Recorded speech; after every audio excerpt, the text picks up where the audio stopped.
Segera download Quran Tadabbur, dia meraih tafsir kebaikan. dalam genggaman Contoh, Anda. bulan Ramadan adalah bulan Al-Quran.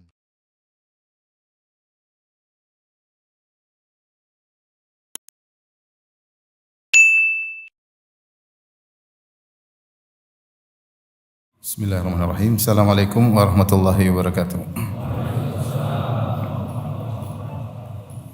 Alhamdulillahi ala ihsani wa syukru lahu ala taufiqihi wa amtinani. Asyhadu an la ilaha illallah wahdahu la syarika lahu ta'ziman li sya'ni wa asyhadu anna Muhammadan abduhu wa rasuluhu da'ila ridwani. Allahumma salli alaihi wa ala alihi wa ashabihi wa ikhwani. Hadirin dan hadirat para jamaah Masjid Sholeh Hawa yang dirahmati oleh Allah Subhanahu wa taala. Pada kesempatan kali ini kita melanjutkan pembahasan kita tentang tafsir surat Hud dan kita sampai pada ayat yang ke-50 ya, tentang kisah Nabiullah Hud alaihi salam ya. Allah Subhanahu wa taala berfirman, wa ila adin akhahum huda qala ya qaumi ibudullah ma lakum min ilahin ghairuh in antum illa muftarun. Dan kepada kaum Ad kami utus saudara mereka yaitu Hud, ayat ke-50. Qala, Nabi Hud berkata alaihi salam, ya qaumi ibudullaha ma lakum min ilahin ghairu. Wahai kaumku, beribadalah kepada Allah semata, tidak ada sesembahan bagi kalian selain Allah. In antum illa muftarun. Sungguhnya kalian hanyalah mengada-ngada, hanyalah berdusta. Baik, kita jelaskan tentang Nabi Hud ya. Hud alaihissalam ya, adalah keturunan Nabi Adam dan tentunya kemudian keturunan Nabi Nuh sudah kita jelaskan ya. Pertama Adam alaihissalam, kemudian dari Adam ada Nabi Nuh alaihissalam, kemudian dari Nabi Nuh ada beberapa anaknya ya. Sebagaimana kita jelaskan pada pertemuan-pertemuan sebelumnya, yaitu ada Yam, kemudian Sam, kemudian Yafis. Sam, Yam, Yafis. Dari Sam ini maka di antaranya adalah Nabi Hud alaihissalam. Dari Sam, keturunan Sam, maka lahirlah Arab, kemudian juga Romawi, semua dari Sam. Bani Israel, semua dari keturunan Sam. Semua dari keturunan Sam ya. Di antaranya, di antara anak-anak Sam adalah Nabi Hud alaihissalam. Sebagian ahli tafsir mengatakan Hud ya, namanya adalah Hud bin Awas, kemudian bin Iram bin Sam ya. Di Hud, Awas, Iram, kemudian Sam. Tetapi ini semua adalah ijtihad para ulama tentang menjelaskan tentang nasab Nabi Hud alaihissalam. Intinya saya ingin menyampaikan bahwasanya Nabi Hud adalah nabi setelah Nabi Nuh. Tidak disebutkan nabi-nabi lain setelah Nabi Nuh kecuali Nabi Hud alaihissalam. Sehingga kalau kita perkirakan antara Nabi Nuh dengan Nabi Hud, kira-kira ada 1, 2, 3 generasi kurang lebih ya. Ada tentunya pendapat lain yang menyatakan nasab Nabi Hud lebih daripada ini ya. Tapi ini sekedar salah satu pendapat, sehingga kurang lebih 3 atau 4 generasi ya. Kalau satu generasi umurnya sekitar ratusan tahun seperti Nabi Nuh aja 1000 tahun, ya kira-kira ya mungkin 2000-an tahunan lah. Intinya cukup lama, ratusan tahun antara Nabi Nuh dengan Nabi Hud. Maka sudah cukup untuk muncul kesyirikan setelah wafatnya Nabi Nuh alaihissalam. Karena ketika zaman Nabi Nuh semuanya dibinasakan oleh Allah Subhanahu wa taala kecuali pengikut Nabi Nuh yang sekitar 80 orang. Yang dari 80 orang tersebut juga tidak tersisa kecuali keturunan Nabi Nuh. Kata Allah Subhanahu wa taala, "Wa ja'alna dzurriyyatahu humul baqin." Kami jadikan keturunan Nabi Nuh itulah yang tersisa. yaitu dari keturunan Yam, Sam dan Yafith. Nah, dari keturunan Sam muncullah Bani Israel, nanti juga ada orang-orang Arab ya, juga Romawi, semua dari keturunan Sam ya. Di antara dari keturunan Arab Nabi Hud. Jadi Hud adalah Nabi Arab pertama. Nabi Arab yang pertama. Karena Nabi Arab ada 4. Nabi Arab ada 4, yaitu Hud, kemudian Samud, kemudian Syuaib, Nabi Muhammad sallallahu alaihi wasallam. Inilah nabi-nabi Arab. Selain 4 orang ini, semuanya bukan orang Arab. Semuanya bukan orang Arab. Nabi Arab cuma 4. Nabi siapa? Hud yang pertama, kemudian Nabi Saleh, bukan Samud, Nabi Saleh, kemudian Nabi Syuaib, kemudian Nabi Muhammad sallallahu alaihi wasallam. Ini Nabi Arab yang pertama. Oleh karenanya sebagian ulama mengatakan kisah Nabi Hud dan kisah Nabi Saleh tidak termaktub dalam Taurat dan Injil yang ada sekarang. Tidak termaktub dalam Taurat dan Injil yang ada sekarang. Seharusnya ada, tetapi tidak disebutkan. Ada penyimpangan, itu kisah Nabi Hud dan Nabi Saleh dihilangkan dari kitab mereka. Kenapa? Karena Nabi Hud dan Nabi Saleh adalah Nabi Arab. Nabi Arab. Sementara orang-orang Bani Israel tidak suka dengan Nabi Arab. Karena Nabi terakhir Nabi Muhammad SAW ternyata dari apa? Dari Arab. Padahal dalam surat Ibrahim Nabi Musa berkata kepada kaumnya, "Alam ya'tikum naba'ul ladzina kafaru qablakum qaumun Nuhin wa 'adin wa Thamud wal ladzina min ba'dihim." Bukankah telah datang kepada kalian tentang kisah-kisah alam ya'tikum naba'ul ladzina min qablikum qaumi Nuhin wa 'adin wa Thamud wal ladzina min ba'dihim. Bukankah telah datang berita kepada kalian wahai Bani Israel tentang kaum-kaum sebelum kalian, kaum Nuh, kaum 'Ad yaitu Nabi Hud, kaum Thamud, Nabi Saleh. Jadi Nabi Musa pernah mengabarkan kepada mereka tentang kisah-kisah nabi-nabi Arab, Nabi Hud, Nabi Saleh. Namun ketika kita membuka Taurat dan Injil yang ada sekarang, kita tidak mendapati kisah dua nabi ini. Karena Bani Israel tidak suka sama orang Arab, dan seandainya ada nabi-nabi Arab, maka bisa dijadikan dalil bahwasanya para nabi bukan cuma Bani Israel saja. Paham? Sudah pernah ada nabi Arab sebelum Muhammad. Sudah pernah nabi Arab sebelum siapa? Muhammad. Oleh karenanya kalau seandainya dalam Taurat dan Injil ada nabi Arab, Hud dan Saleh, maka mudah bagi kita untuk membantah mereka. Kita bilang, kenapa kalian mengingkari Nabi Arab? Sebelum Nabi-Nabi Bani Israel sudah Nabi Arab sebelumnya. Karena Nabi Hud, Nabi Saleh sebelum Nabi Musa dan lainnya. Sebelum Nabi-Nabi Bani Israel. Jadi secara sejarah, Nabi orang Arab lebih dahulu ada daripada Nabi-Nabi Bani Israel. Namun demikianlah yang kita dapati di Taurat dan Injil yang ada sekarang, sudah tidak ada lagi Nabi-Nabi Arab. Paham? Baik.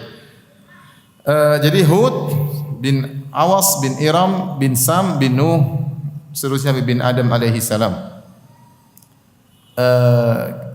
Kisah Hud disebutkan dalam banyak surat, seperti dalam surat Al-A'raf, kemudian dalam surat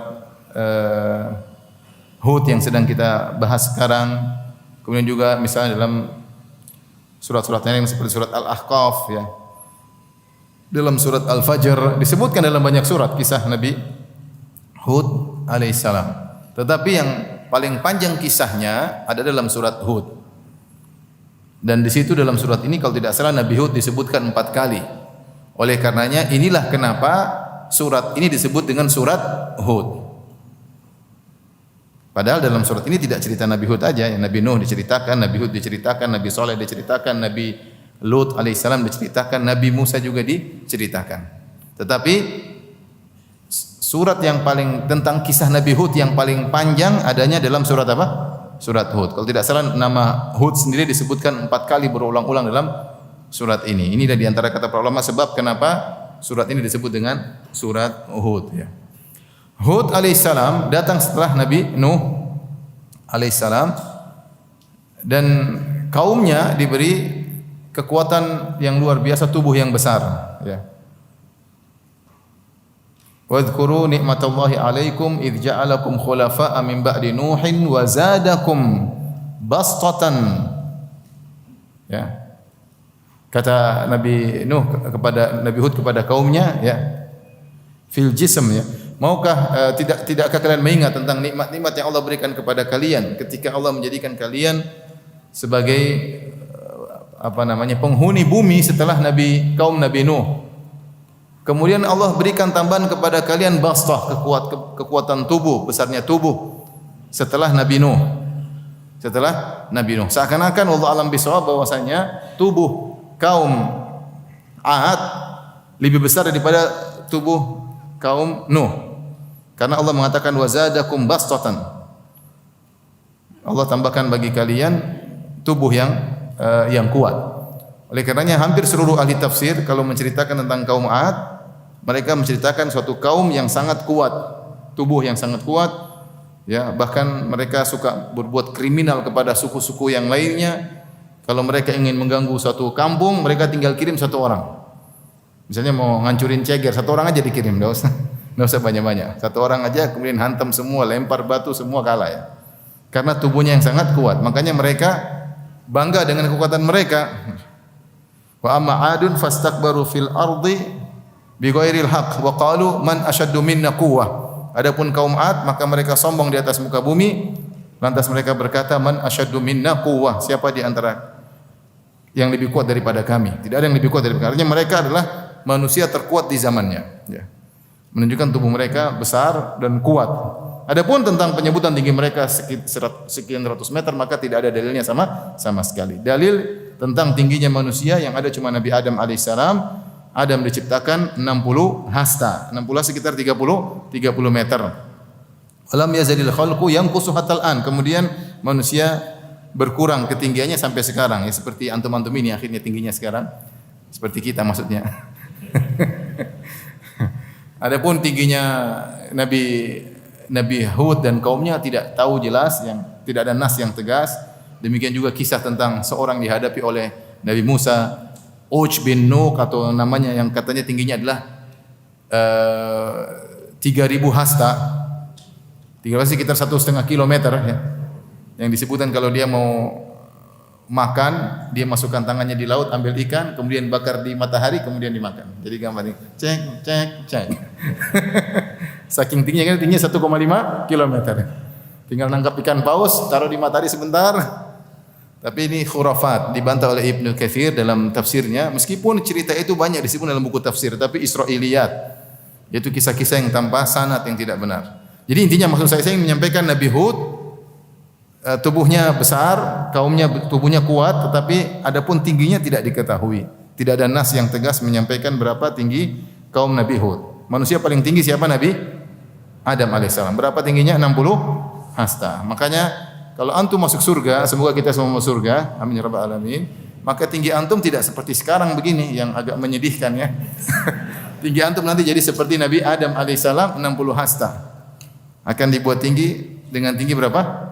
60 hasta. 60 hasta, ya. Sampai saya lihat pernah ada gambar zaman dulu, ini orang menghayal.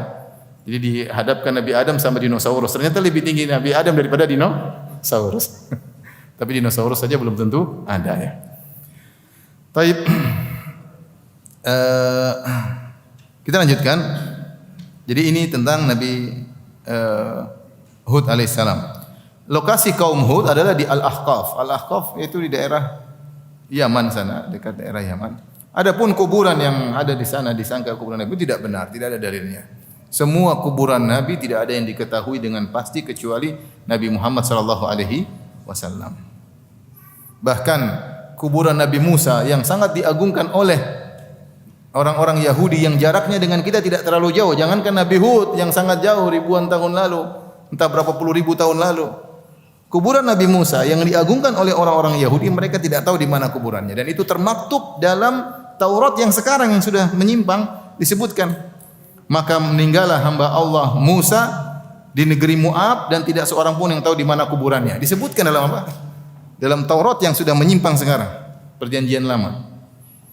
Itu Nabi Musa alaihissalam yang top, yang semua orang bangga dengan Nabi Musa, Nabi yang dicintai oleh seluruh Ahlul Kitab, dicintai juga oleh kita, begitu hebatnya. Dia pun tidak diketahui di mana apa? Kuburannya. Apalagi bicara tentang Nabi Hud.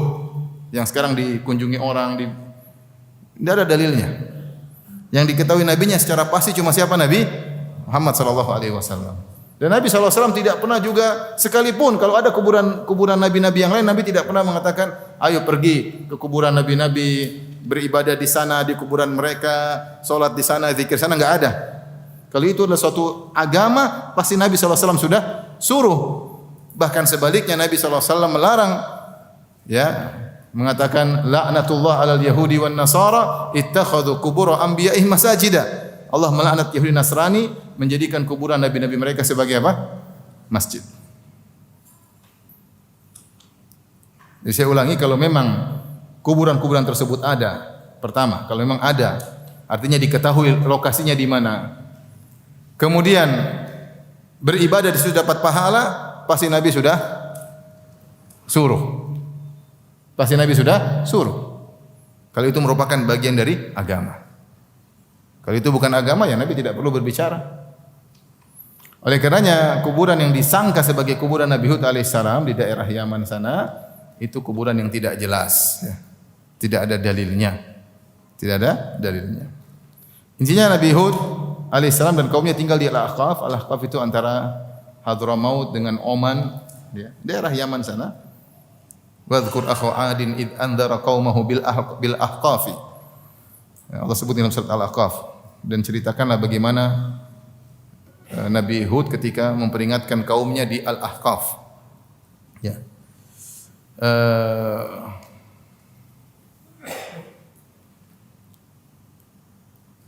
Makanya Allah mengatakan tentang Nabi Hud yang tubuh mereka tinggi, Allah mengatakan iramadatil imad. Iramadatil imad allati lam yukhlaq mithluha fil bilad. Nabi Hud adalah dari kaum 'Ad, yang kaum 'Ad adalah Iram, dari keturunan Iram zatil imad. Iramadatil imad yang memiliki tempat-tempat kemah-kemah yang tiangnya tinggi. Jadi di antara kaum 'Ad mereka terkadang berpindah-pindah punya kemah, mereka pindah ke kemah yang lain di gurun, dan tiangnya tinggi karena mereka tinggi. Tiang mereka tinggi, makanya tiang-tiang kemah mereka tinggi. Allati lam yukhlaq mithluha fil bilad. Kata Allah, yang tidak pernah diciptakan manusia seperti mereka di kota-kota. Jadi enggak ada Allah pernah bikin manusia kuat seperti kaum apa? Kaum 'Ad. Makanya saya bilang tadi, kalau mereka membuat kriminal sama kaum lain, mau misalnya nyerang ceger, mereka cuma kirim satu orang, enggak usah banyak-banyak. Kalau kita kan dan kawan-kawan, enggak usah dan kawan-kawan, sendirian aja. Datang angkat batu ngelempar karena tubuh mereka sangat kuat. Ini saya perlu sampaikan karena terkait nanti dengan mukjizat Nabi Hud alaihissalam. Tapi kita lanjutkan, wa ila 'adin akhahum hudan. Dan kepada kaum 'Ad kami utus saudara mereka yaitu Hud. Akhahum maksudnya saudara senasab, sama-sama dari kaum 'Ad. Seperti dikatakan ya akhul Arab, wahai orang Arab, maksudnya seperti fulan akhu Bani Tamim. Maksudnya satu rumpun dengan Bani Tamim, itu dari mereka sendiri, yaitu dari kaum 'Ad. Maksudnya akhahum saudara mereka, maksudnya saudara senasab.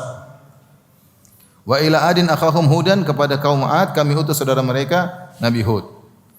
Qala, dia berkata, ya qaumi ibudullaha ma lakum min ilahin ghairuh. Dia berkata, wahai kaumku, sembahlah Allah semata, tidak ada sesembahan bagi kalian selain Allah, yaitu maksudnya la ilaha illallah. Tidak ada sembahan yang berhak disembah kecuali siapa? Allah. Dan ini dakwah seluruh para nabi. Mereka buka dakwah mereka semuanya dengan dakwah tauhid. Ya. Wa laqad ba'atsna fi kulli ummatin rasulan an ibudullaha wajtanibut taghut. Sungguh kami telah mengutus kepada seluruh kaum, ya, seorang rasul.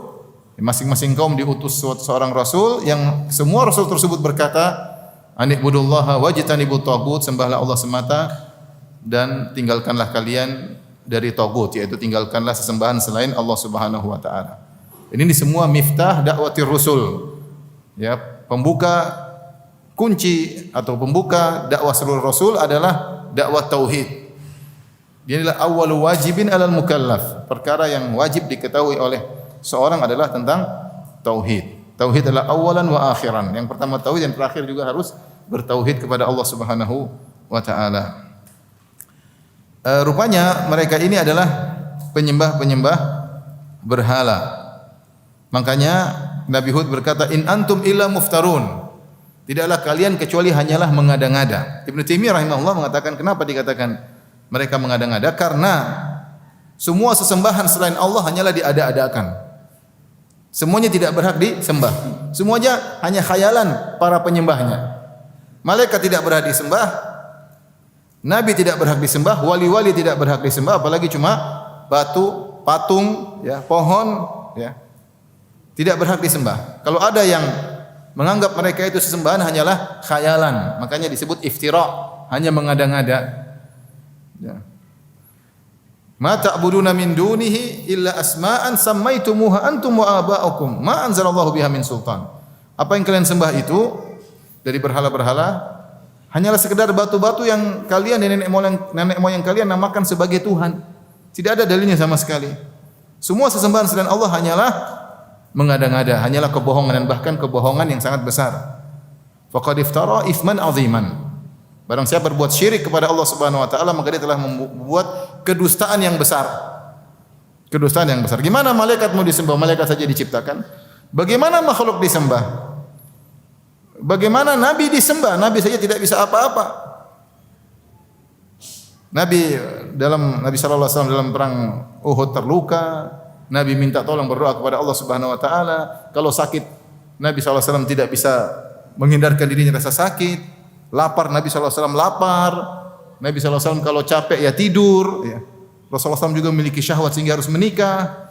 Rasulullah SAW juga punya anak. Dia manusia sakit mau apa? Dia bukan Tuhan. Rasulullah SAW terkadang meruqyah orang belum tentu sembuh. Rasulullah SAW pernah mengkai Sa'ad bin Mu'adz ternyata tidak sembuh. Karena dia bukan asy-syafi. Penyembuh hanyalah Allah Subhanahu wa taala. Bagaimana nabi yang seperti itu mau disembah? Meskipun dia manusia termulia sallallahu alaihi wasallam. Nah, kalau nabi yang masih hidup saja tidak bisa disembah, apalagi kalau sudah meninggal dunia. Kalau nabi tidak bisa disembah, apalagi cuma wali-wali yang tidak jelas, yang jelas saja tidak boleh disembah, apalagi yang tidak jelas. Oleh karenanya semua yang melakukan kesyirikan, wa may yusyrik berbuat syirik kepada Allah Subhanahu wa taala, faqad iftara itsman aziman, maka dia telah melakukan kedustaan yang sangat besar. Makanya di sini Nabi Hud berkata kepada kaumnya, in antum illa muftarun. Kalian itu tidak lain kecuali hanyalah mengada-ngada. Gimana bisa nyembah berhala? Ngada-ngada saja. Menghayal itu adalah sebagai Tuhan yang berhak disembah, semuanya mengada-ngada. Suatu yang mengada-ngada kemudian diyakini. Sudah jadilah suatu agama, suatu keyakinan. Itu yang terjadi sekarang di alam semesta ini. Menyembah matahari, menyembah rembulan, menyembah bintang, menyembah jin, menyembah malaikat, menyembah nabi, menyembah wali, menyembah penghuni kubur, menyembah batu, menyembah pohon, ya. Semuanya adalah kedustaan. Kemudian Nabi Hud alaihissalam berkata setelah itu, ya qaumi la as'alukum alaihi ajra, wahai kaumku, aku tidak minta kepada kalian upah sama sekali. In ajriya illa 'ala alladhi fatarani, sungguhnya upahku atau ganjaranku hanyalah ada pada alladzi fatarani, yang menciptakan aku, yaitu Allah Subhanahu wa taala. Afala taqilun, tidakkah kalian berfikir? Kenapa Nabi Hud mengucapkan demikian? Karena untuk menepis tudingan-tudingan dan tuduhan-tuduhan yang disematkan kepada beliau. Karena ketika beliau berdakwah dituduh dia cari duit aja, dia cari pengikut, hanya cari masa, hanya cari kedudukan. Upah umum sini apakah upah berupa duit, berupa harta, ataukah berupa kedudukan, jabatan, ini semua upah duniawi. Upah duniawi yang dituduhkan kepada Nabi Hud alaihissalam. Hud ini aneh-aneh aja dakwah kayak gini. Dia cuma ingin cari apa? Kekuasaan, hanya ingin cari kedudukan, hanya ingin mencari harta. Maka Nabi Hud alaihissalam menepis seluruh tuduhan tersebut dengan berkata, ya qaumi la as'alukum alaihi ajra, wahai kaumku, aku tidak minta dari kalian harta sama sekali. Aku tidak minta jabatan, aku tidak minta kedudukan dari kalian. Aku tidak memposisikan diriku sebagai kepala suku kalian, tidak. Tidak sama sekali. In ajriya illa 'ala alladhi fatarani. Yang berikan aku ganjaran bukan kalian. Kalian siapa minta ganjaran dari kalian? Yang berikan ganjaran kepada aku alladhi fatarani, yang menciptakan aku. Yang menciptakan aku. Afala taqilun, tidakkah kalian berfikir? Nabi Hud alaihissalam mengajak mereka untuk berfikir bahwasanya dakwah saya bukan perkara duniawi. Ya. Saya ini ingin mengharapkan ganjaran dari Allah Subhanahu wa taala. Tidakkah kalian berfikir? Tidakkah kalian berfikir sehingga kalian beriman kepada Allah Subhanahu wa taala? Dan di sini ada sindiran dari Nabi Hud alaihissalam bahwasanya dia hanya berharap ganjaran dari Allah yang menciptakannya. In ajriya illa 'alal ladzi fatarani. Ganjaranku hanyalah kepada Allah yang telah menciptakan aku. Adapun kalian aku tidak butuh, apalagi dari berhala-berhala kalian. Tidak ada. Berhala apa? Bisa apa? Berhala diciptakan, kalian diciptakan. Aku hanya berharap pahala dari yang menciptakan aku. Ini sindiran kepada mereka yang mereka menyembah berhala. Apa yang mau diharapkan dari berhala yang kalian pahat sendiri? Setelah itu Nabi Hud menasihati mereka lagi, wa ya qaumi istaghfiru rabbakum tsumma tubu ilaihi. Wahai kaumku, beristighfarlah kepada Rabb kalian. Kalian telah banyak melakukan dosa, berbuat kesyirikan, mengganggu orang, sombong, dosa mereka bertumpuk. Kaum Nabi Hud alaihissalam itu kaum Ad. Tsumma tubu ilaihi, kemudian bertobatlah kepada Allah Subhanahu wa taala. Kalau kalian beristighfar dan bertobat, apa yang akan terjadi bagi kalian? Yursilis samaa 'alaikum midrara. Maka Allah akan turunkan bagi kalian hujan yang deras, yaitu hujan berkah. Disebutkan bahwasanya mereka ini adalah petani yang memiliki kebun-kebun, ahlul ziraah, ahlul basatin, mereka ahlul basatin dan juga ahlul ziraah, mereka bertani, berkebun. Dan ketika itu Allah tahan hujan bagi mereka. Dan mereka terus dalam kesombongan mereka, dalam kesyirikan mereka. Maka Nabi Hud berkata, kalau kalian ingin diturunkan hujan, kemudian Allah bikin kebun kalian menjadi subur, maka beristighfar dan bertaubatlah. Wa ya qaumi istaghfir rabbakum tsumma tubu ilaihi. Yursilis samaa 'alaikum midrar. Maka Allah akan turunkan bagi kalian hujan midrar, yaitu yang banyak. Kemudian wa yazidukum quwwatan ila quwwatikum. Bukan cuma itu, bahkan kalian yang sudah kuat akan ditambah kekuatan lagi. Wala tatawallau mujrimin, dan janganlah kalian berpaling dengan berbuat dosa. Artinya jangan kalian berpaling dari peringatan Allah, kemudian kalian ngayal terus berbuat maksiat. Berhentilah kalian. Kita sudah jelaskan pada pertemuan sebelumnya tentang perbedaan antara istighfar dengan taubat, tidak akan saya ulangi. Ayat ini menjelaskan bahwasanya istighfar dan taubat kepada Allah Subhanahu wa taala bukan hanya mendatangkan ganjaran ukhrawi, orang yang beristighfar bertobat dapat ganjaran di akhirat. Diampuni dosa-dosanya dan dimasukkan dalam apa? Surga, ya. Dan ini menunjukkan maha baiknya Allah Subhanahu wa taala. Kita hambanya bermaksiat kepada Allah Subhanahu wa taala, kemudian kita beristighfar minta ampun. Kalau kita lihat ukuran manusiawi secara kacamata manusia, kalau si A dan si B, si A punya salah kepada si B, ganggu si B, kemudian si A minta maaf, sudah selesai. Si B bilang kamu maafkan, ya saya maafkan kamu. Kita mulai dari nol, nol kan, selesai. Tidak ada B bilang saya maafkan kamu dan ini saya kasih mobil buat kamu. Enggak ada manusia seperti itu. Orang minta maaf, orang bikin masalah sama saya, minta maaf sama saya, bilang ya sudah, saya sudah maafkan, sudah dilupakan saja. Maksudnya nol lagi, ya. Tidak ada saya bilang ya saya maafkan, ini saya kasih mobil, enggak ada, ya. Tapi Allah Subhanahu wa taala, kita bermaksiat kepada Allah, kita membangkang perintahnya. Setelah diberikan banyak kenikmatan, kita gunakan kenikmatan yang Allah berikan kepada kita, pandangan, pendengaran kita gunakan untuk maksiat. Allah bikin kita pikiran, kita mikir yang tidak, yang tidak benar. Kemudian kita bertobat dan beristighfar, bukan cuma nol, bahkan Allah kasih bonus. Bonus tersebut bukan cuma di akhirat saja, di dunia juga. Di akhirat jelas dikasih surga bagi orang yang beristighfar dan bertaubat.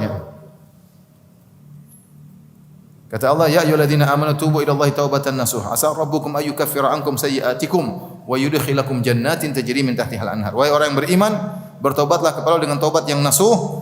Semoga Allah mengampuni dosa-dosa kalian. Nol jadi nol. Setelah itu, ya, kemudian Allah masukkan kalian ke dalam surga. Jadi ada bonus akhirat. Ternyata bukan cuma bonus akhirat. Orang yang beristighfar dan bertobat dapat bonus duniawi. Lihat ini. Yursilis samaa 'alaikum midrara. Kalau kalian bertobat, maka Allah akan berikan karunia di dunia. Berupa hujan yang deras yang menjadikan kebun-kebun kalian menjadi subur. Kemudian tubuh kalian yang sudah kuat luar biasa, tidak ada manusia kuat seperti kalian. Wa yazidukum quwwatan ila quwwatikum. Allah tambah lagi kekuatan kalian. Allah tambah lagi kekuatan kalian. Wallahu alam bisawab. Intinya kalau kita beristighfar dan bertobat, bukan cuma dapat hujan. Ya. Sekarang kita mungkin enggak butuh hujan ya. Ustaz, saya banyak istighfar nanti turun hujan terus enggak. Enggak, maksud saya ini hanya sekedar sampel yang Nabi Hud sebutkan. Artinya, kalau seorang beristighfar dan bertobat, semua kenikmatan yang dia butuhkan Allah berikan. Kita bicara tentang kaum Ad. Kaum Ad ketika itu mereka adalah ahlu zira'ah wal basatin. Mereka adalah tukang petani dan pekebun. Sementara hujan tidak turun, yang mereka butuhkan adalah hujan. Maka Allah dengan mereka beristighfar dan bertobat, Allah berikan karunia yang sesuai dengan kebutuhan mereka. Yang sesuai dengan kebutuhan mereka. Mereka orang yang kuat mengandalkan kekuatan mereka untuk bisa bekerja, maka Allah tambahkan kekuatan mereka karena itu karunia yang mereka butuhkan. Nah, kalau seorang beristighfar dan bertobat, Allah akan berikan dia karunia sesuai dengan kebutuhan masing-masing. Ada masalah ekonomi, Allah akan mudahkan. Ada masalah keluarga, Allah akan apa? Mudahkan. Wa may yattaqillaha yaj'al lahu makhraja. Barang siapa bertakwa, Allah akan berikan dia solusi. Allah akan berikan dia apa? Solusi. Ada kisah saya baca tentang masalah keluarga seorang wanita sama suaminya. Suaminya ngamuk, pergi dari rumah. Apa yang dilakukan? Dia duduk istighfar. Astagfirullah. Astagfirullah. Sampai suaminya apa? Kembali sendiri. Suaminya kembali apa? Sendiri. Layangan sudah putus, kesambung lagi. Jadi solusinya apa? Istighfar, solusi segala sesuatu, dan Allah berikan solusi sesuai dengan permasalahan yang kita hadapi masing-masing. Jadi maksud saya hujan dan kekuatan itu hanyalah sampel yang disebutkan oleh Nabi Hud alaihissalam kepada kaumnya karena itu yang mereka butuhkan. Seakan-akan Nabi Hud berkata, kalau kalian beristighfar bertobat, maka apa yang kalian butuhkan akan Allah penuhi. Karena itu benar. Asalnya Allah Maha Pemberi nikmat. Yang buat kita ini bermasalah sehingga nikmat tertahan, masalah bertambah karena kita bermaksiat kepada Allah Subhanahu wa taala. Ya qaumi astaghfiru rabbakum tsumma tubu ilaihi yursilis samaa 'alaikum midrara wa yazidkum quwwatan ila quwwatikum wa la tatawallaw mujrimin, dan janganlah kalian berpaling malah ngeyel, terus bermaksiat, terus berbuat kesyirikan, membangkang perintah Allah Subhanahu wa taala.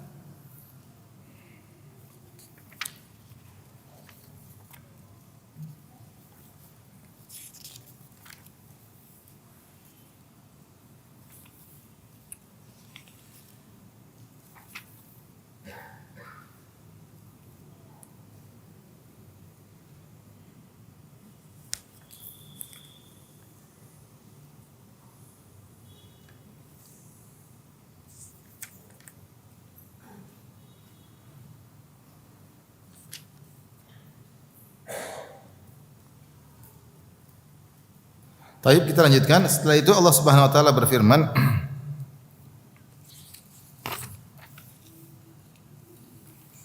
qalu ya Hud ma ji'tana bi bayyinatin. Kata mereka kaum Ad, ya Hud, wahai Hud, ma ji'tana bi bayyinatin. Sungguhnya engkau tidak mendatangkan bukti, ya. Satu bukti pun yang nyata bahwa engkau adalah utusan Allah, kau tidak ada buktinya. Wa ma nahnu bitariki alihatina, dan kami tidak bakalan meninggalkan Tuhan-Tuhan kami, an qaulik, hanya sekedar ocehanmu wahai Hud. Wa ma nahnu laka bimu'minin, dan kami tidak bakalan beriman kepada engkau. Kami tidak bakalan beriman kepada engkau. Yaitu kamu ceramah enggak ceramah sama saja. Awa'azta, ya, kau mau memberi nasihat atau enggak ada faedahnya wahai Hud. Kenapa mereka pertama mengatakan engkau maji'tana bi bayyinah, engkau tidak mendatangkan bukti bahwasanya kamu seorang rasul. Dan ini kedustaan dari mereka. Nabi Hud pasti punya dalil-dalil yang menunjukkan dia seorang rasul. Dan semua nabi pasti punya mukjizat, pasti. Ayat-ayat, tanda-tanda yang menunjukkan dia seorang rasul. Ya. Ma min nabiyyin illa utiya minal ayat ma mithluhu amana alaihi bashar. Tidak seorang nabi pun kecuali pasti diberikan mukjizat yang cukup untuk membuat orang beriman. Cukup membuat orang itu beriman. Mukjizat tersebut banyak, ya. Terkadang khawariqul adah, kejadian-kejadian yang menakjubkan, ya. Seperti mukjizat Nabi SAW, mukjizat Nabi Musa.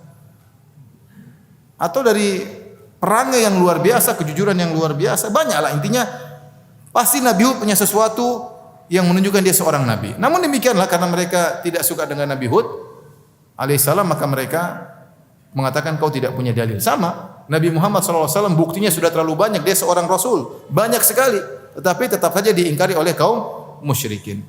Nabi Musa alaihissalam sudah banyak dalilnya, mukjizatnya, ayatin Allah berikan kepada Nabi Musa alaihissalam 9 mukjizat, tapi tetap saja mereka mengatakan engkau penyihir, bahkan bosnya penyihir. Ya. Nabi Hud pasti punya bukti bahwa dia seorang nabi, enggak mungkin enggak, karena itu sudah jelas. Ya. Tapi mereka kemudian berkata bahwasanya engkau tidak punya dalil, bukti bahwasanya engkau seorang nabi. Saya ingin bertanya sama antum semua, apa mukjizatnya Nabi Hud? Ada yang tahu? Kalau Nabi Musa jelas, mukjizatnya banyak. Keluar tangannya, keluar cahaya. Padahal Nabi Musa orangnya berkulit coklat, kemudian tangannya bisa keluar cahaya.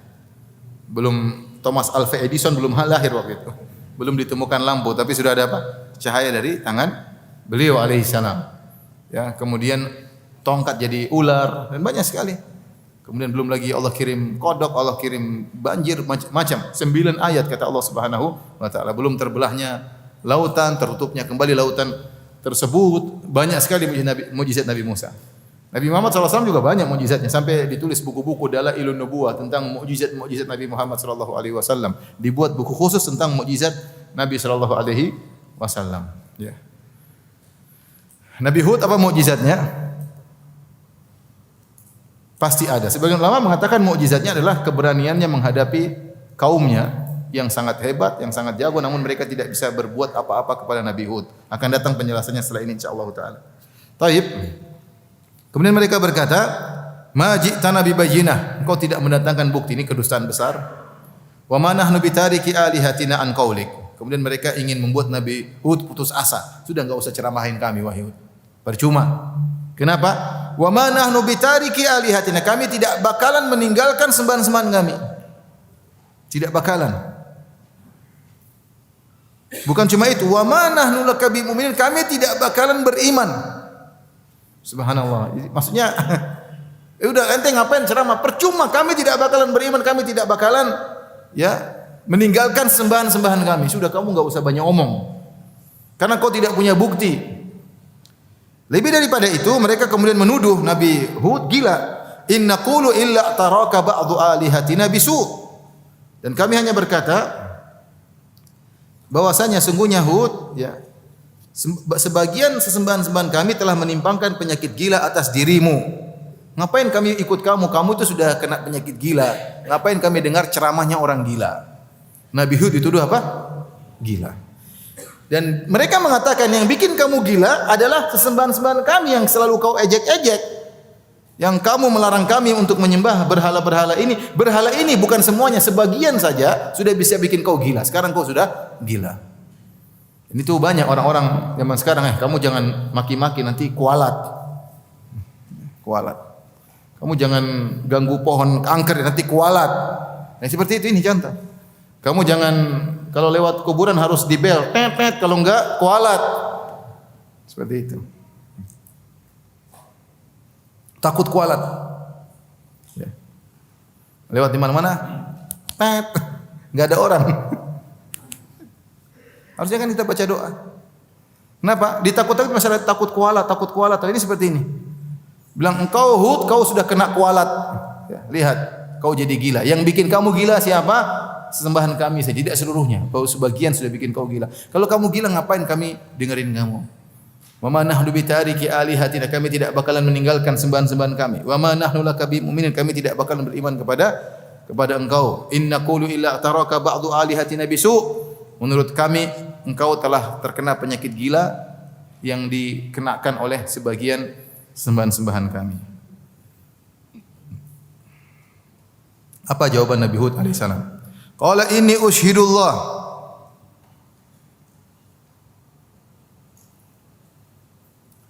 Sungguhnya aku jadikan Allah sebagai saksiku. Wa asyhadu anni bari'um mimma tusyrikun. Dan bersaksilah bahwasanya aku berlepas diri dari kesyirikan yang kalian lakukan. Ya. min dunih,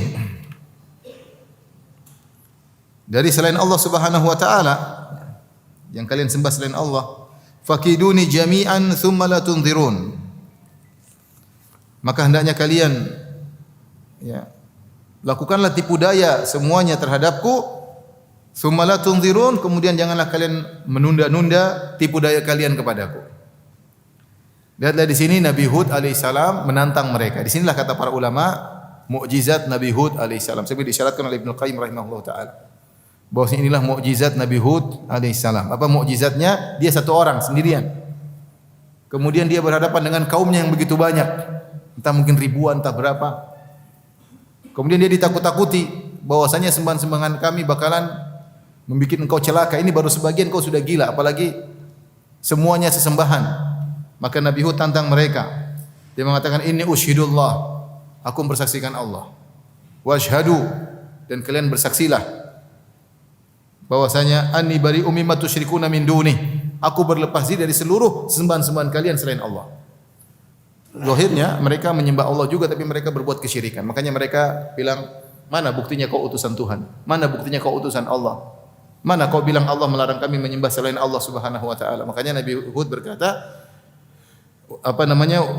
"Anni bari'um mimma tusyrikuna min dunih."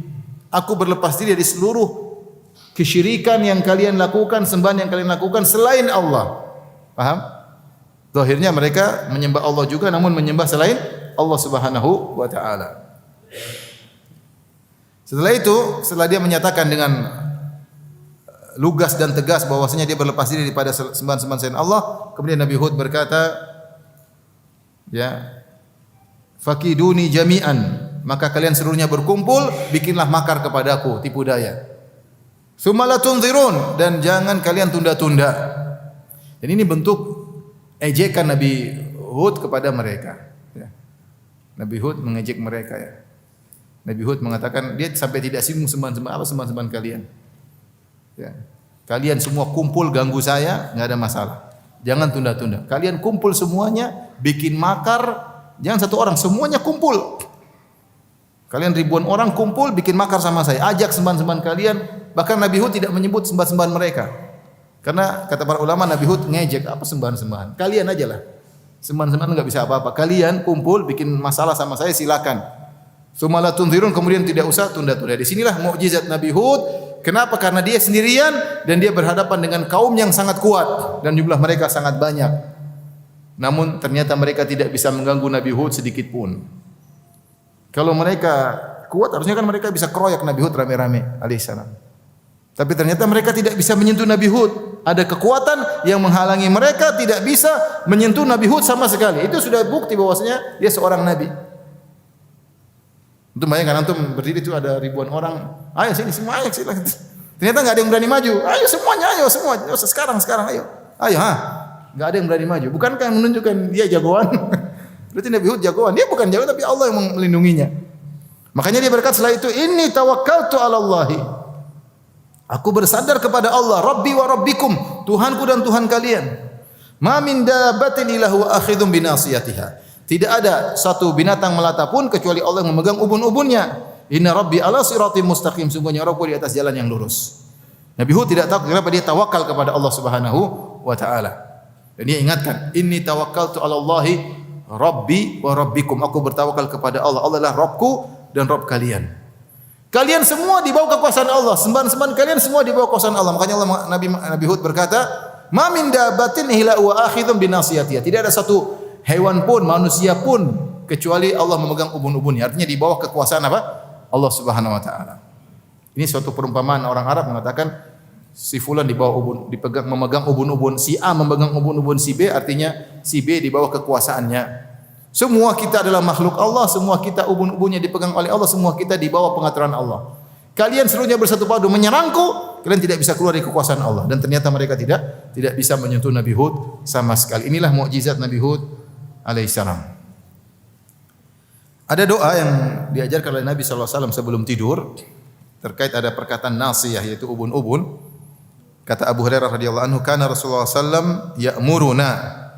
Adalah Rasulullah SAW memerintahkan kami, "Idza akhadna madja'ana," kalau kami ingin tidur, an naqul, hendaknya kami berdoa. Apa doa sebelum tidur? Doa tidur banyak ya. Mungkin lebih dari 10 kali doa tidur, banyak ya. Yang antum hafal yang mana? Apa?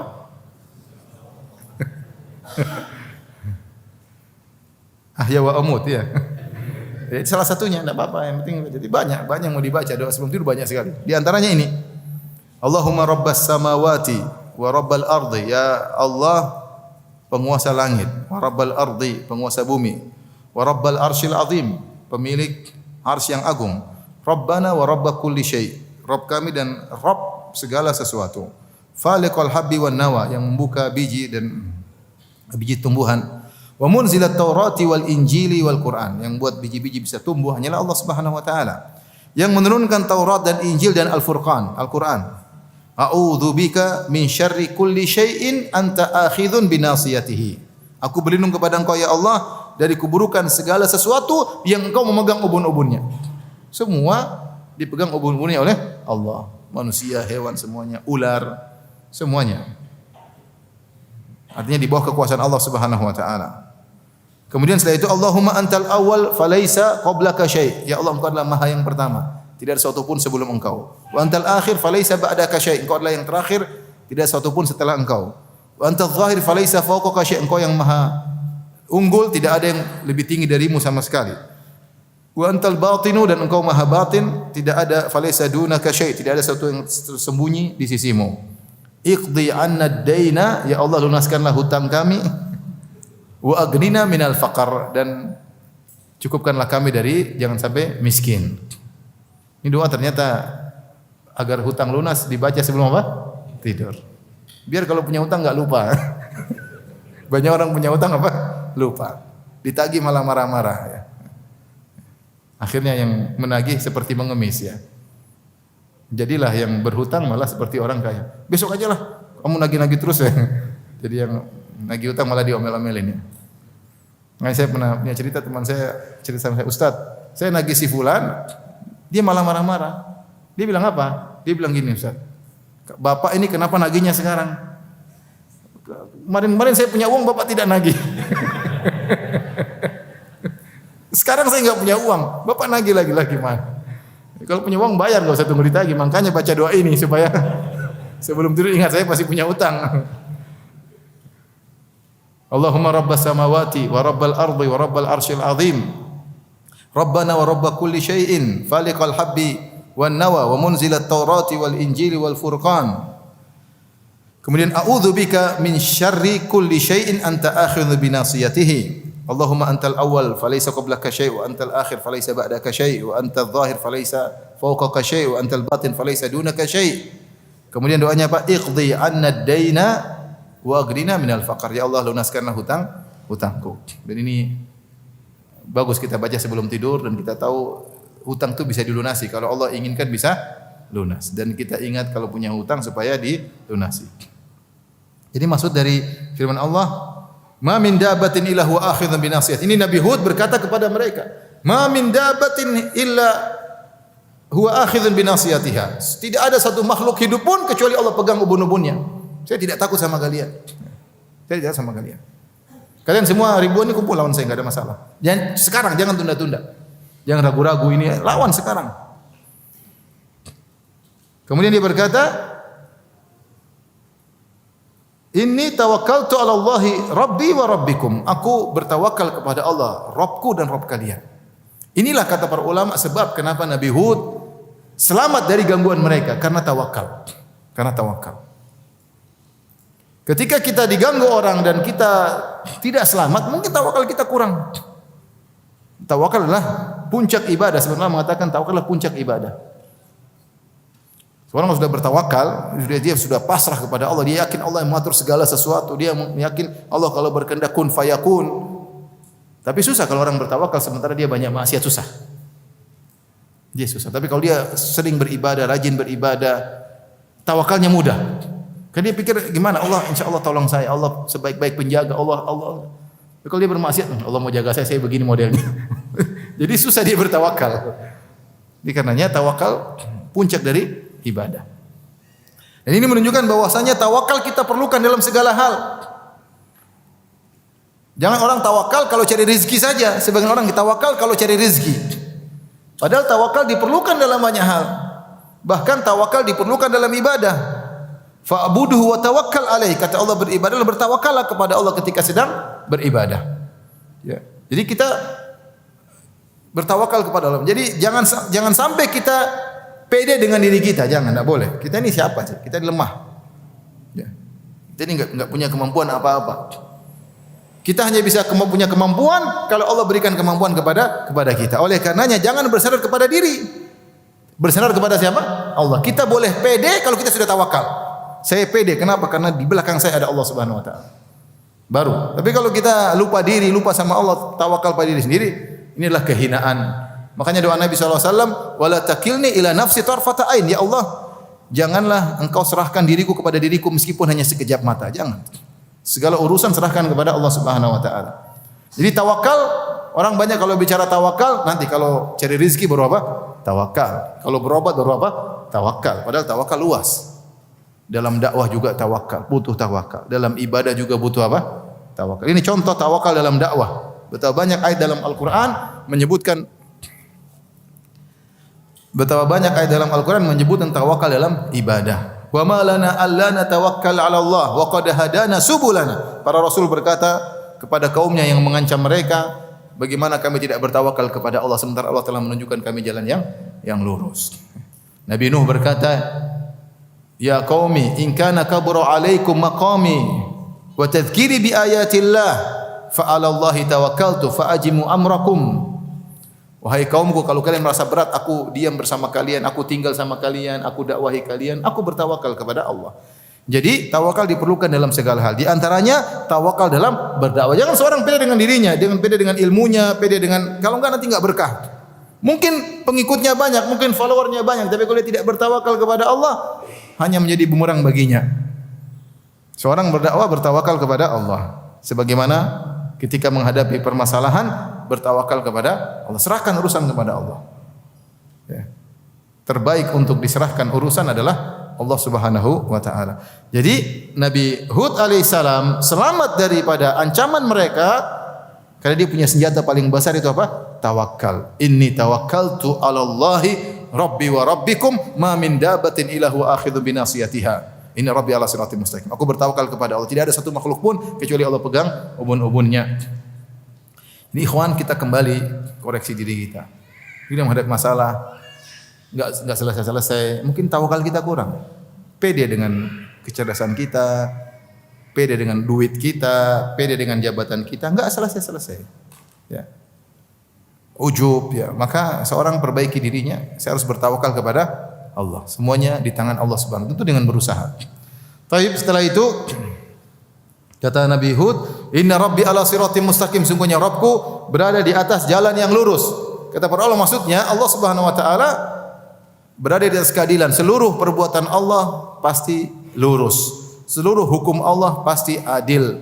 Seluruh takdir Allah pasti baik. Itu yang terbaik, tidak ada yang bengkok sama sekali. Karena dia adalah Allah Subhanahu wa taala yang menguasai segala sesuatu yang Dia ciptakan dan semuanya kecil di sisi Allah Subhanahu wa taala. Allah mudah untuk mengatur seluruh alam semesta karena Dialah pencipta seluruh alam semesta.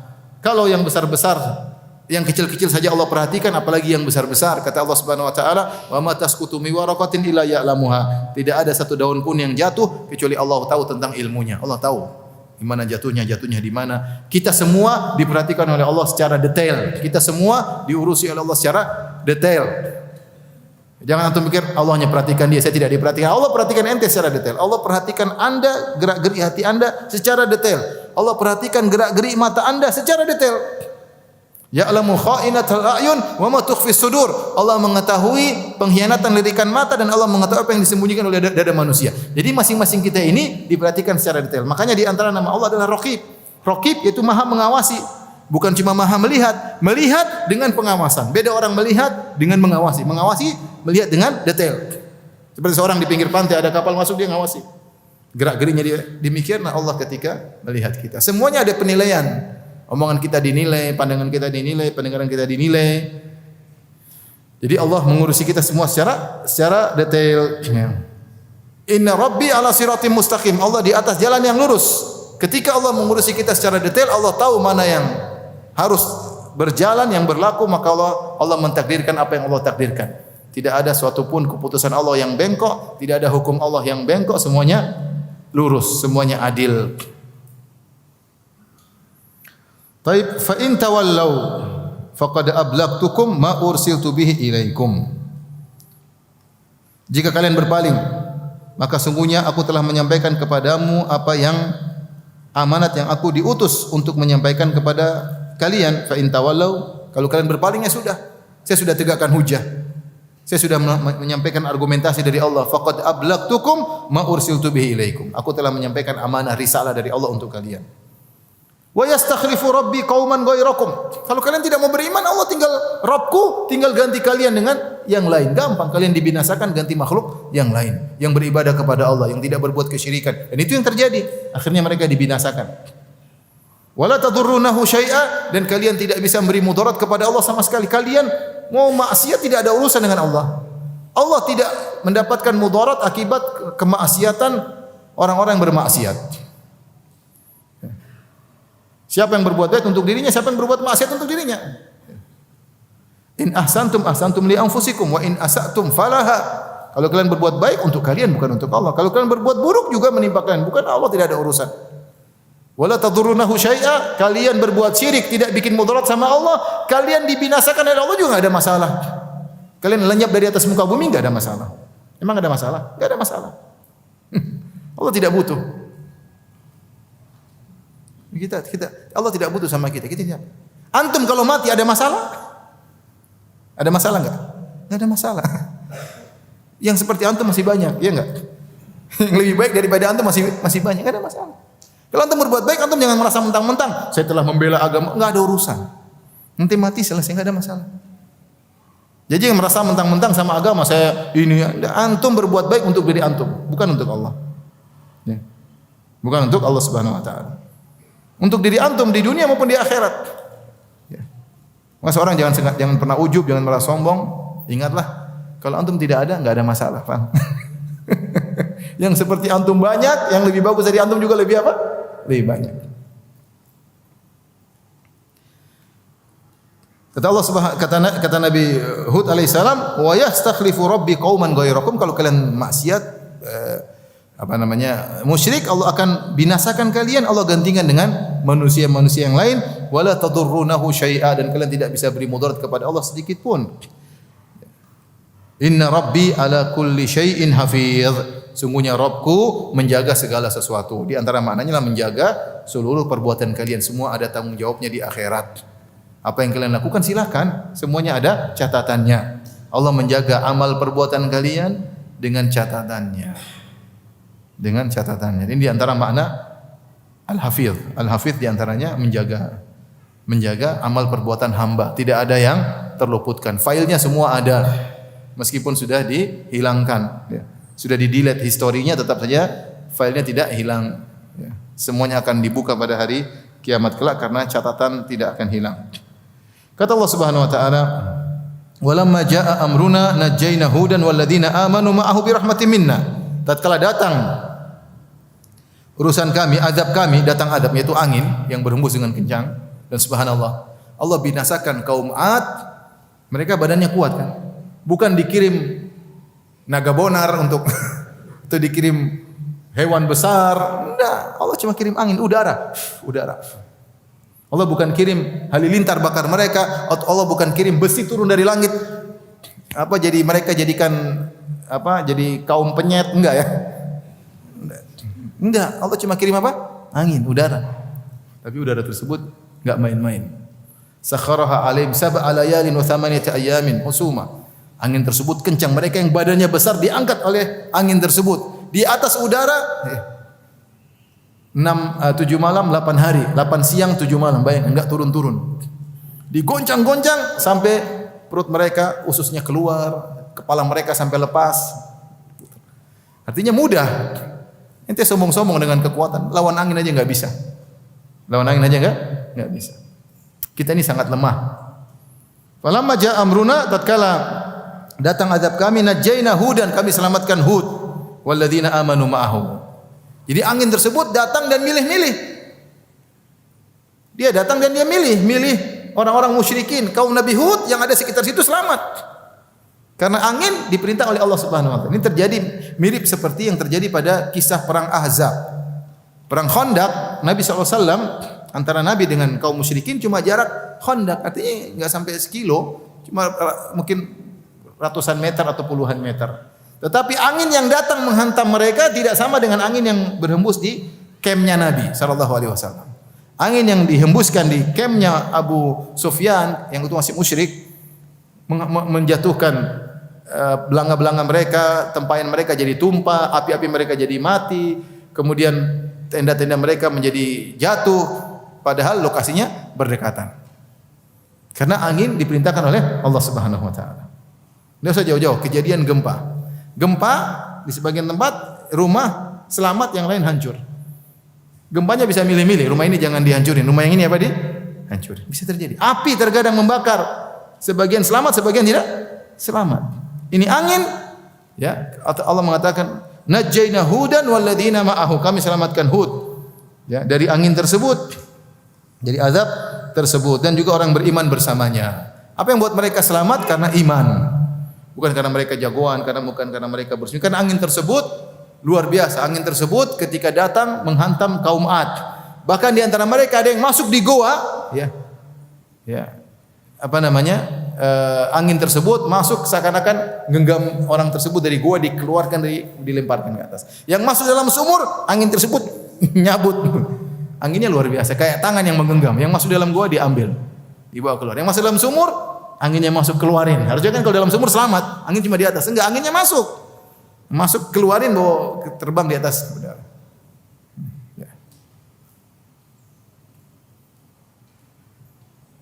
Tanzi'un nasa, kata dalam surat Al-Qamar, inna arsalna alaihim rihan sarsaran fi yaumi nahsin mustamir. Tanzi'un nasa, cabut, angin tersebut mencabut manusia ketika itu. Jadi anginnya luar biasa. Ya. Nabi Hud dan orang beriman selamat. Mereka lihat bagaimana kaum Ad dibinasakan oleh Allah. Mereka di lokasi dekat-dekat situ, mereka selamat. Kenapa diselamatkan? Karena iman mereka, kata Allah Subhanahu wa taala, bi rahmatim minna, karena kasih sayang kami kepada mereka. Kita ini kalau mau dihisab oleh Allah dengan detail, tidak ada kita yang selamat, karena pasti kita melakukan maksiat. Makanya saya sudah sampaikan pada waktu kisah Nabi Nuh alaihissalam, ya, ketika Nabi Nuh menaikkan kaumnya di atas kapal, Nabi Nuh berkata, Bismillahi majreha wa mursaha, inna rabbi ghafurur rahim. Naiklah kalian di atas kapal, bismillah ketika berangkat dan ketika bersandar, sungguhnya Rabbku Maha Pengampun lagi Maha Penyayang. Kata para ulama, karena yang menyelamatkan mereka bukan murni keimanan mereka, pasti mereka juga melakukan maksiat. Tapi karena Allah mengampuni apa? Dosa-dosa mereka. Sama, kaum Ad bukan berarti mereka semuanya nabi. Mereka kan pengikut Nabi Hud, pasti juga ada yang salah-salah, pasti juga ada yang bermaksiat. Tapi mereka diselamatkan kenapa? Karena rahmat Allah Subhanahu wa taala. Ini menguatkan hadis Nabi SAW yang mengatakan, lan yadkhulal jannata ahadun bi amalihi. Tidak seorang pun akan masuk surga dengan sekedar amalnya. Wala anta ya Rasulullah, demikian juga saya tidak masuk surga hanya sekedar amalan saya. Walakin an yataqabbalani Allah bi rahmatihi. Tapi saya masuk surga karena rahmat apa? Allah Subhanahu wa taala. Kita selamat bukan karena apa-apa. Iman kita mungkin ada. Tapi kalau pasti ada maksiatnya, pasti atau tidak? Pasti. Tapi karena Allah ampuni kita, Allah masih sayang sama kita. Ya, sehingga Allah selamatkan kita. Seperti ini. Ya, kata Allah Subhanahu wa taala, bi rahmatim minna. Kami selamatkan mereka dengan rahmat kami. Wa najainahum min adzabin ghalidh, dan kami selamatkan mereka dari azab yang besar, azab yang berat. Ada dua tafsiran tentang ayat yang ini. Wa najainahum min adzabin ghalidh, kami selamatkan mereka dari azab yang berat. Ada yang mengatakan maksudnya azab angin tersebut. Ini pendapat pertama, azab yang menimpa kaum Ad, azab yang berat. Karena angin mengambil mereka, digoyang di langit, di udara sampai 7 malam 8 siang, sampai usus mereka lepas dari tubuh mereka, sampai kepala mereka. Bayangkan digoyang sampai kepala lepas itu kayak apa? Sehingga ketika jatuh seperti pohon korma yang tumbang. Itu azab yang berat. Pendapat kedua mengatakan ini maksud dengan azab yang berat, maksudnya azab hari kiamat kelak. Kalian kaum Nabi Hud dan orang beriman, kalian selamat dari azab ini dan nanti azab di akhirat pun kalian yang lebih berat, kalian akan apa? Selamat karena kalian beriman dan rahmat kami. Adapun kaum Ad, mereka disiksa sekarang dengan azab, nanti di akhirat dengan azab yang lebih pedih. Dan kalian selamat dari kedua-duanya. Terakhir ayatnya Allah berfirman, "Wa tilka Ad", itulah Ad. "Wa tilka Adun", yang sudah hancur. Ada yang mengatakan tilka karena itulah kabilah Ad. Ada yang mengatakan tilka Ad maksudnya itulah reruntuhan rumah-rumah mereka yang mereka sombongkan, itulah jasad-jasad mereka. Tilka Adun. Jahadu bi ayati rabbihim, mereka menentang ayat-ayat Rabb mereka. Wa asau rusulahu, dan mereka membangkang rasul-rasulnya. Lihat di sini Allah menggunakan kata plural. Mereka telah membangkang rasul-rasulnya, padahal yang dibangkang cuma satu, yaitu Nabi Hud alaihissalam. Tetapi Allah mengatakan sama saja, kalian membangkang satu nabi seperti membangkangi seluruh nabi. Kalian bermaksiat kepada satu nabi seperti membangkang seluruh nabi. Kenapa? Membangkangi satu nabi sama saja. Ada nabi yang lain juga sama. Intisari dakwanya adalah tauhid. Mau diutus Nabi Hud, diutus Nabi Muhammad, mau Nabi Saleh, nabi siapapun pasti kalian dustakan. Karena dakwah mereka sama, menyeru kepada apa? Tauhid. Makanya kalau kalian menentang satu nabi sama seperti menentang seluruh nabi. Wa asau rusulahu, mereka membangkang kepada rasul-rasul mereka, rasul-rasul Allah Subhanahu wa taala.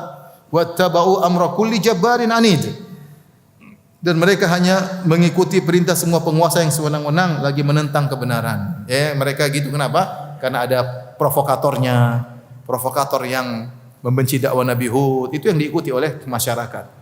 Diikuti oleh masyarakat kaum Ad, sehingga akhirnya mereka disiksa oleh Allah Subhanahu wa taala. Wa utbi'u fi hadhihi dunya la'nah wa yaumal qiyamah. Dan mereka diikuti dengan kutukan di dunia ini dan juga di hari kiamat kelak. Dimanapun mereka berada, laknat bersama mereka. Wa utbi'u, diikuti dengan laknat. Dimanapun mereka berada terlaknat di dunia ini. Karena mereka berbuat kesyirikan, terlaknat melulu. Apalagi di akhirat kelak dipenuhi dengan laknat, dijauhkan dari rahmat Allah Subhanahu wa taala. Ala inna adan kafaru rabbahum, sungguhnya kaum Ad telah kufur kepada Rabb mereka. Ala bu'dan li'adin qaumi Hud. Dan kebinasaan bagi kaum Ad, jauh dari rahmat Allah Subhanahu wa taala. Ad yaitu kaum Nabi Hud alaihissalam. Demikianlah ikhwan dan akhwat yang dirahmati Allah Subhanahu wa taala, kisah kaum Ad yaitu kaum Nabi Hud alaihissalam. Insyaallah kita lanjutkan pekan depan tentang kisah Nabi selanjutnya, kisah Nabi Saleh yang diutus kepada kaum Samud. Tapi demikian saja kajian kita. Insyaallah kita lanjutkan pekan depan di waktu yang sama. Subhanakallahumma bihamdik asyhadu an la ilaha illa anta astaghfiruka wa atubu ilaik. Assalamualaikum warahmatullahi wabarakatuh.